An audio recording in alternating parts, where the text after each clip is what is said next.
টাকা তো আমার কাছে নেই। এখানে ধর্মশালা খোলা নেই যে ফ্রিতে খাইয়ে দেব। যাও এখান থেকে, সকাল সকাল কোত্থেকে চলে আসে।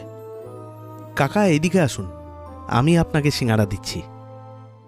ঈশ্বর তোর মঙ্গল করুক বাবা। তখনই একটা পুলিশের গাড়ি আসে আর শশীকে ধরে ফেলে। আরে স্যার, এটা কি করছেন? তোকে যে আফিম দিয়েছিল সে ধরা পড়েছে, আর সে তোর নাম নিয়েছে। মানুষকে নেশাওয়ালা সিঙ্গারা খাওয়ানো হচ্ছে। চল থানায়। এবার বাজারে আর কোনো সিঙ্গারাওয়ালা ছিল না। প্রত্যেকেই এবার থেকে মনোজের সিঙ্গারাই খেত। প্রতিদিন মনোজের ইনকাম ডবল হতে থাকলো। ধীরে ধীরে মনোজ একটা সিঙ্গারার দোকানও বানিয়ে ফেলল। আর দেখতে দেখতেই একটা দোকান থেকে দুটো দোকান, আর তারপর বাড়তেই থাকলো। চারিদিকে মনোজের সিঙ্গারা বিখ্যাত হয়ে গেল। আর দেখতে দেখতেই মনোজ কোটিপতি হয়ে গেল।